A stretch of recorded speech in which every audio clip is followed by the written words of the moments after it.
For those of you who don't know me, my name is Andrew.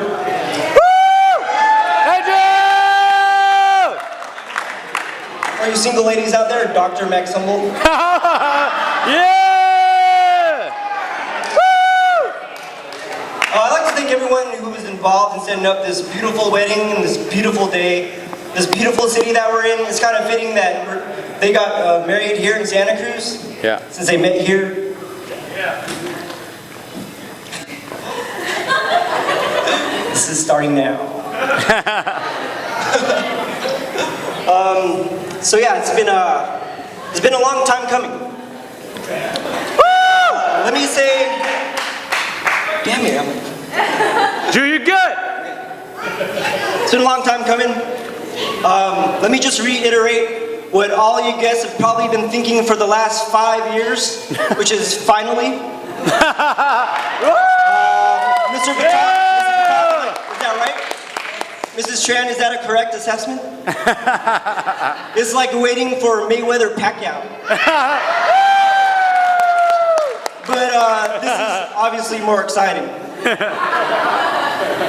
Before I move on, I'd like to just introduce myself to you guys a little bit. For 3 out of the 5 years, I was Vin's housemate in college. Yes, I said 5 years. Don't worry, we're both doing fine, obviously. And we went through a lot. Freshman year, we both tried to do the 911 Cluck You Chicken Challenge. Or if you've seen Man vs. Food, I guess it's called the Smoke Eaters Hellfire Inferno Challenge. Yeah. But the prize is still the same, a stomach ache. But we passed it, and we got our shirts, and we got our pictures on the wall. That lasted there for about 2 months. It was definitely worth it. Actually, it's probably the biggest regret that we probably both have, because I'm sure we're both hurting inside right now. Or maybe that's just the whiskey. Throughout college, we've played many different sports. Recently, in I think 2012, 2013, we went shark diving together in the North Shore of Hawaii, and that was awesome. For the past 8 or so years, he's been my surfing buddy. And well, I actually surf. Vin squashes waves. Because Irene likes to call Vin the wave squasher because that's what he does. I'm his part-time chiropractor whenever he hurts himself doing CrossFit. I'm one of his many great friends that he has, and today I'm the best man. Woo! Yeah! And I'd just like to say it's an honor to be here in front of you all, to be able to give this speech to you. And I guess now I have to remind you to make it official on Facebook. But I was there in the beginning. It all started here in Santa Cruz, at UC Santa Cruz. Freshman year of college, Vin comes into the room and he goes like, dude, I saw this really hot girl in my chemistry lab. And I'm like, I see hot girls all the time, what makes this one special? But I could tell that he was really crushing on Irene. Because from that night on, I would have to try to sleep through a soundtrack that consisted of Panay, Kai, Interlude, and one voice songs. Maybe add a little bit of Dashboard Confessional, and, and you got Vin's Sleepy Time Mix. One of the first times I met Irene, she visited the dorms to visit mutual friends. And when Vin heard about this, he went to go to Safeway to buy her a bouquet of flowers to greet her. Actually, no, that didn't happen. In hindsight, that's probably the best thing that he should have done. But in actuality, what did he do? He ran all the way to the 3rd floor, the woman's floor. He went into one of our friends' rooms and he hid in the closet. But honestly, there's nothing that a guy wouldn't do for a crush, right? I mean, I'm single now. I'd probably do the same thing.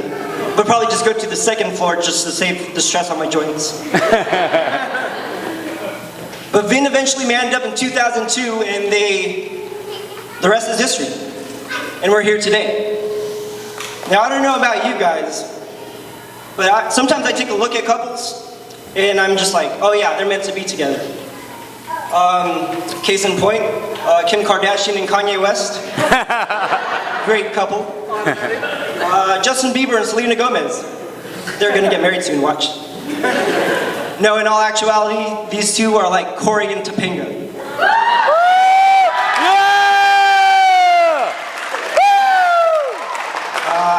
I guess that makes me Mr. Feeney. All right, I'm almost done. I'm just gonna tell you one more story. One of the reasons why we're all here today, and why Vin married this beautiful bride right here.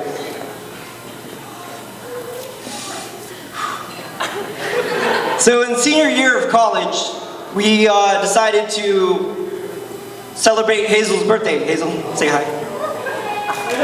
Hey. And we were all at a restaurant in Palo Alto, and we were all having fun, celebrating Hazel's birthday, drinking sake bombs. And Vin, being selfish, decided to focus all the attention to himself, trying to die. In all actuality, Vin collapsed, and it was a scary, scary moment. I thought I was going to lose a friend that night.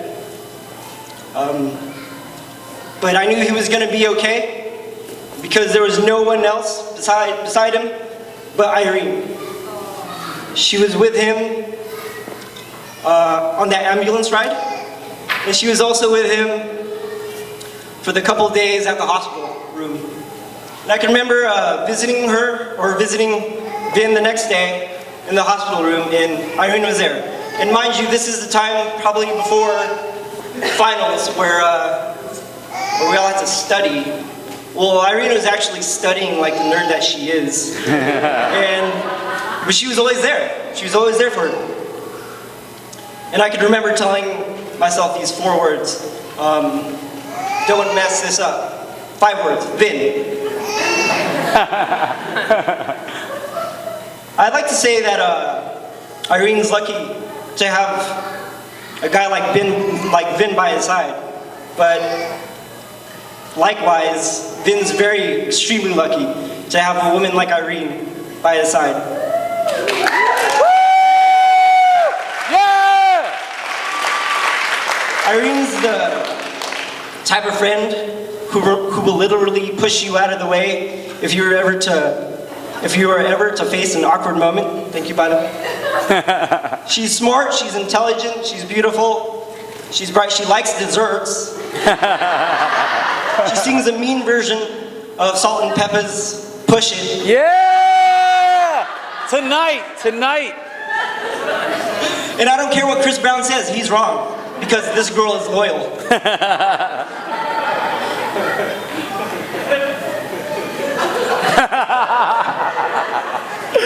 She's always going to be there, man. Like you're always going to be there for her. She's always going to be there when the Raiders lose to the Chargers.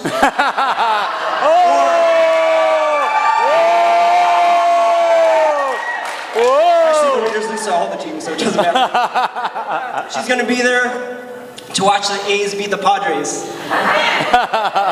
She's going to be there when the Warriors make championship runs. And she'll be there next year when Manny Pacquiao knocks out Floyd Mayweather and Mayweather Pacquiao too. And she's always going to be there to make fun of your wave squashing. Like I said before, Vin's an avid surfer. In fact, if he didn't have a job, that's what he'd be doing all the time. And as a surfer, one always imagines the perfect wave. And when you're on that wave, time goes by so slow, and you're just enjoying every minute of it.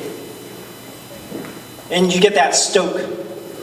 Well, Vin found his perfect wave in 2002. And I'm surprised he hasn't squashed this. But he's enjoying every moment, every second, and he's always going to be stoked. And he always will be. I'd like to propose a toast to two of my best friends in the world. Here's to catching the perfect wave.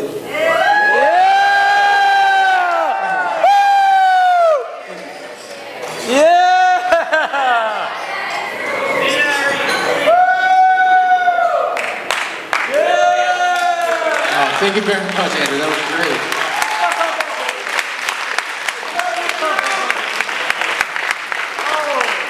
All right, let's welcome back up our maid of honor, Eileen. Hello. So, the first time Irene kind of told me she was dating Vin, I was calling her on the phone and I said, "Hey, what are you doing?" "I'm playing miniature golf." "What? You're... Oh, driving range?" "Oh," she's like, "I'm at the driving range." I'm like, "Driving range? Why would you be at the driving range?" "Ha, are you with your boyfriend?" Silence. Silence. And I'm like, on the phone going, "Ooh, I'm telling Mom." She goes, "Oh, don't tell Mom." And that's when I knew. That's when she kind of told me she was dating Vin, which I was happy for her.